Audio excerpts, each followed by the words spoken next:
বেঁচে থাকলে আজ অভিনেত্রী ঐন্দ্রিলা শর্মার বয়স হতো ২৬ বছর। অভিনেত্রীর জন্মদিনের সকালে তাঁর ছবি বুকে চেপে ধরে মা শিখা শর্মা বললেন, ঐন্দ্রিলার জন্মদিনে আমার নার্সিং স্কুলে ২৬টি গাছ লাগানো হবে, আমার স্বামীর হাসপাতালেও ২৬টি গাছ পোতা হবে।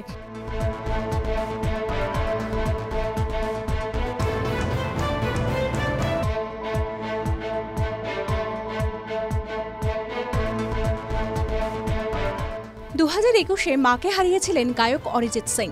এবার আরও এক খারাপ খবর, গায়ক হারালেন তার আরও এক কাছের মানুষকে, তার এতদিনের সঙ্গী দিতা ভারতী দেবীকে।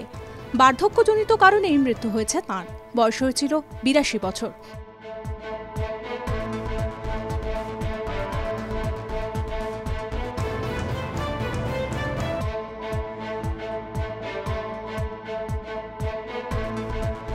লোকসভা নির্বাচনের আগেই সাংসদ অভিনেত্রী মিমি চক্রবর্তীর ঝুলিতে নতুন মুকুট। বরাবরই সাহসী এই নায়িকা পেলেন স্কিউবা ডাইভিংয়ের বিশেষ শংসাপত্র।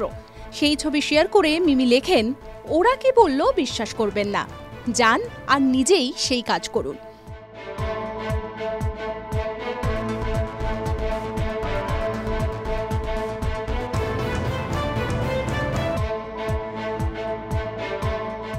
তৃতীয় বিবাহবার্ষিকী পালনে স্বামী নীলাঞ্জন ঘোষের সঙ্গে কেরল গিয়েছেন গায়িকা ইমন চক্রবর্তী। আর সেখানে গিয়েই মুনিয়ারা নামক এক জায়গায় রোড ট্রিপ করতে গিয়ে মহাবিপাকে ইমন। এবড়ো খেবড়ো রাস্তায় গাড়ির মধ্যে বসে ঈশ্বরকে ডাকাডাকি গায়িকার।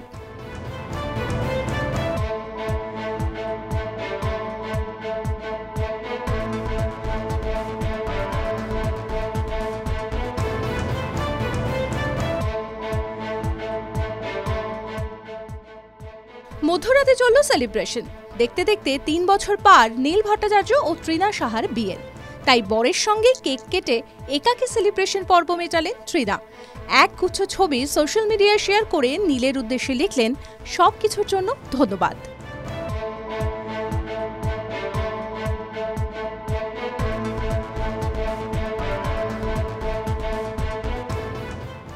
চার মাস ধরে কাজ করছেন না কোনো।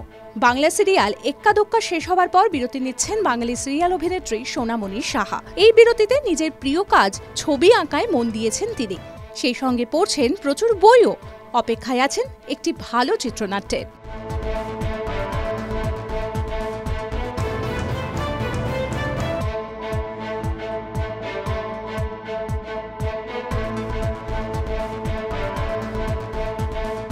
বিদেশি গায়ক বব মার্লের লেখা একটি গান নিজের ইনস্টাগ্রামে শেয়ার করেছেন অভিনেত্রী দেবলীনা কুমার। গানের কথার অর্থ, মানুষ তার স্বরূপ তুলে ধরলে ঘৃণার পাত্রী হয়ে ওঠেন এবং ভালোবাসা পান মিথ্যাচার করলে। সেই পোস্টে হাততালি দিয়েছেন দেবলীনার স্বামী অভিনেতা গৌরব চট্টোপাধ্যায়ের প্রাক্তন স্ত্রী অনিন্দিতা বসু।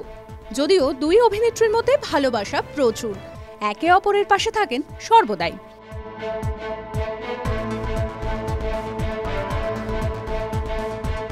দোসরা ফেব্রুয়ারি সোশ্যাল মিডিয়া তোলপাড় হয়েছিল পুনাম পান্ডের মিথ্যে মৃত্যু সংবাদে।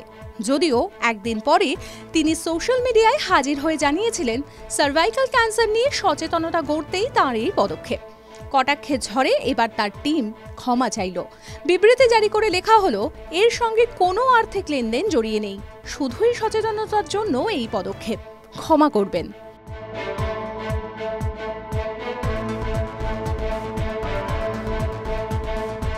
ঋত্বিক রোশন ও দীপিকা পাডুকোনের ছবি ফাইটার অতি কষ্টে ৩০০ কোটির দরজায়।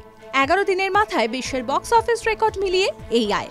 ভারতের বুকে যে সংখ্যা বেজায় কম। ছবির বক্স অফিস আয় দেখে আক্ষেপের সুর পরিচালক সিদ্ধার্থ আনন্দের কণ্ঠে। নিজেই বললেন, কেন এমন হলো বুঝলাম না।